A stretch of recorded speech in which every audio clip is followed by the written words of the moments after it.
Storytime. Just imagine, a young woman born and raised in California, the sun, the beach, the heat. Now, pick her up and drop her off in the middle of the country, the beginning of fall, alone. That was my life. How did this California girl end up in the Midwest, you may ask? I drove because I got a job as a multimedia journalist in Rapid City, South Dakota.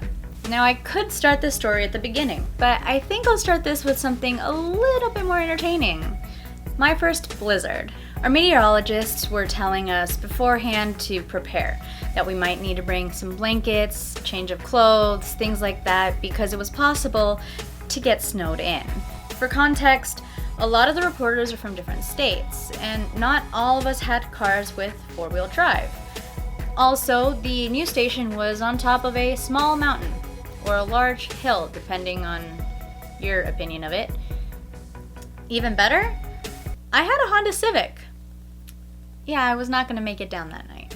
So the day arrives, and I show up to work at 9 a.m. with an overnight bag, a small cooler, and my winning attitude. Just kidding, I was actually really annoyed on the entire drive up there. Inside, I leave all my things, and I make my way over to our morning meeting. I suggest that I want to do a story at the airport. Once I got the information that I needed off of the airport's website, I head off to the equipment room, grab my camera, grab my microphone, my lights, my batteries, all those things, and I grab the keys to a news car and head on out. I'm hoping and praying that maybe I'll be lucky and I'll be able to finish my story before the blizzard hits, before it starts snowing too much, and I can actually leave and sleep in my own bed. Because the next day was my day off, and I did not want to have to wake up in the newsroom. At the airport, I start to get some video just inside, and I need to find people to talk to me. One lady that I found there had just found out about her flight being canceled, and she was very upset. Those of you in news will understand how happy I was when she said something along the lines of, "I really hope it's as bad as they say it's gonna be." The other interview that I found was a young man who had multiple connecting flights to get to Asia. Once I had all the video I needed and they announced over the speakers in the airport that the rest of the flights were going to be canceled for the day, I packed up my things and headed back to the station. By this point, it started snowing a little bit, but it wasn't too bad and I wasn't too concerned about driving.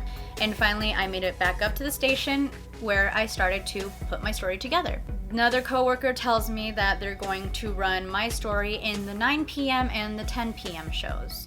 So I agreed to do a live shot for both of those. And of course, I only agreed to going live for 9 and 10 because by this point I realized it was not going to be possible to leave.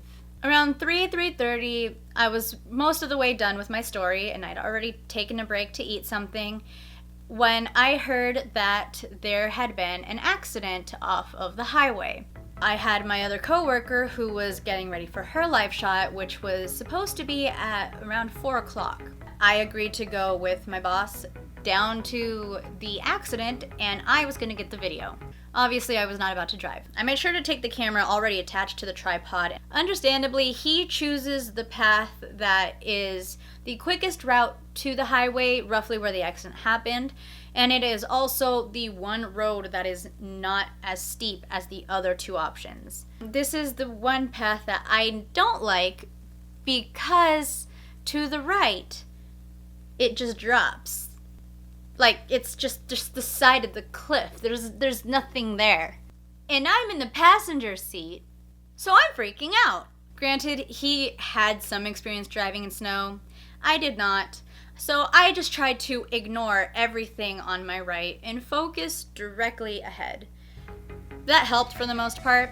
And we made it down to where the accident happened, and I'm trying to get as many clips as I can. He takes his time, obviously, to get back to the station because we want to be careful and we don't want to slide off the road down the side of the hill, because that would be bad. Once we get back, everyone's getting ready for the 5:30 newscast. In the 5:30 at the top of the show, they had it set up as a reader, meaning the anchor would sit at the desk, read the information, and the viewers would just see the anchor's face. I know how to do a lot of things, at least on a base level, and the one thing that I am proud of is my ability to do quick, basic edits. So I wanted to make sure that this actually got into the 5:30. I put in the SD card, I put in all the video, I look through my clips, I find the best parts, put those all together, edit, export the clip, put it in the drive that they need, import the file name, done. Later on, I made sure all my stuff was up on the web, and I had some time left before I had to go live. My friend and I went outside. We made sure to check where we were going to set up the camera, where I was going to stand to see how it would look for when we did do the live shot. We left our camera equipment close to the doors to make it easier when we had to go out, because neither one of us wanted to be outside in the snow that long. Once it was a bit closer to 9 o'clock, two of us head right outside and we take all the equipment, we set it up again, and I stand there waiting while she calls one of our other co-workers who was going to be in charge of the live shots. She cues me, I say everything I needed to say, they run my package, back to me outside in the parking lot, I wrap it up, we're good. We take the equipment, head back in, take the camera in to wipe off any snow that may have gotten onto it, and we wait for the 10 p.m. We get to camp out in the newsroom. Got in at 9 a.m. Did a live at 9 p.m. Gonna do a live at 10 p.m. And I get to stay here because we're snowed in. It's wonderful. It's the best ever. Right, Alexis?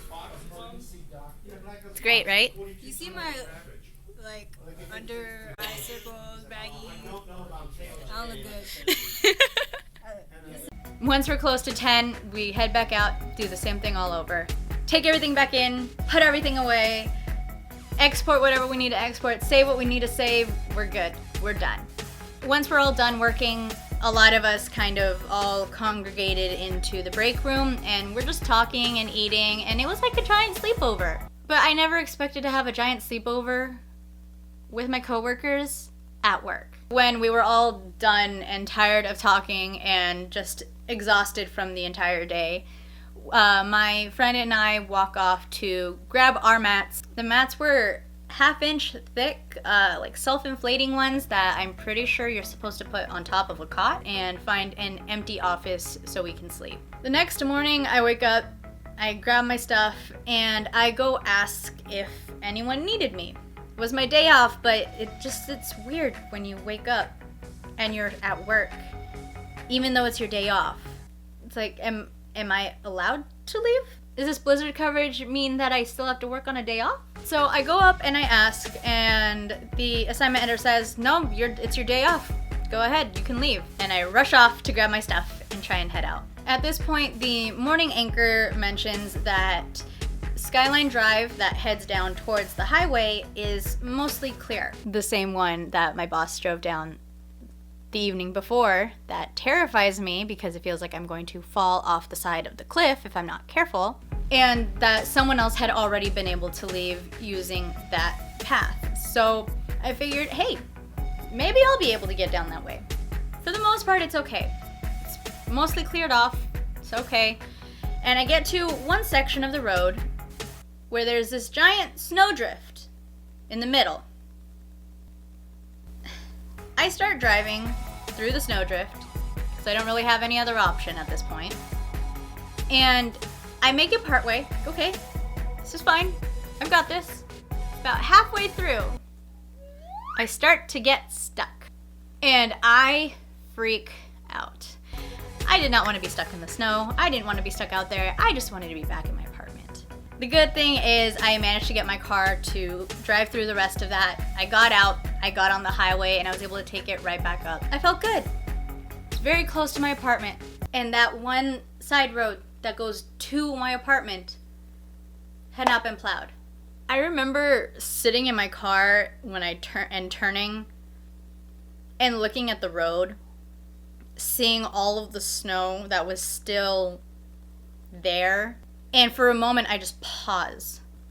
And I didn't know what to do. And I was and I saw that there were tire tracks, and I look at those tracks and I look at where my apartment is, and I decide I'm gonna follow the tracks. So I start driving on the tracks that this truck had left, and I make it about halfway, and I'm like, all right, I got this, keep going. Make it a little further, and I keep getting a little stuck as I'm driving. Like, I have moments where the tires are kind of just spinning on nothing, and I just hope that I can get enough traction to move another couple inches, and then more traction so I can go a little bit further and further. And finally I make it, and I notice that he had already cleared the snow out from the smaller parking lot that has my parking space. So I turn up onto there and I get super happy, like, yes, finally, I can go into my building. So, I just made it back to my apartment right now, which is terrifying, I'll just point that out. Yeah. That's the door to get into my building, and the stairs. I walked over to him as much as I could and asked if he didn't mind if he could help to try and clear off some of that snow. I didn't really have a way to clear out the snow. I'd also didn't know really where to start with it. I never had to clear out snow. I'm not from a place where it snows. I'm from California. He says, oh yeah, that's fine, I'll help you with that. He's like, I saw you when you were driving through here. I was like, what is she doing? And I explained, I'm like, yeah, I work at the news station, and I had to sleep there last night. Thankfully, the other door to the building was cleared, and I head in, drop off my stuff, and from my bedroom window, I can see the parking lot where my car is. So I look out the window a little bit, and I see that he'd already cleared off the stairs as well as the snow from the front of the door. I then rush down the stairs, and I see him clearing the snow off from the other door on the other building. And I say thank you. I go to my car, grab my stuff. I head back up to my apartment, drop off my stuff, call who I need to call, message whoever I needed to tell that I didn't die in the blizzard, and I went to bed. As frustrating as that day was, as exhausting, as annoying, I loved it. That's what I signed up for. That's what I wanted to do. Would I go back and live somewhere where blizzards are common? Somewhere where there's that much snow? Probably not. No, I don't think so. I would not want to live somewhere where it snows that often. I don't mind going to spend a day in the snow, go somewhere on a vacation for a week where I'm around snow. That'd be fine. I don't want to live somewhere where I can't escape the snow. Hopefully you enjoyed this story time video of my experience with a blizzard. If you did, leave a like and share a comment down below. Maybe tell me if your experience, if you've lived somewhere where there's a lot of snow, dealing with blizzards, if you have ever got snowed in at work, had to spend the night at work. Let me know how that went for you. I mean, it wasn't the best, but I mean, I guess the people I had to spend some time with made it bearable at least. So I guess it could have been worse.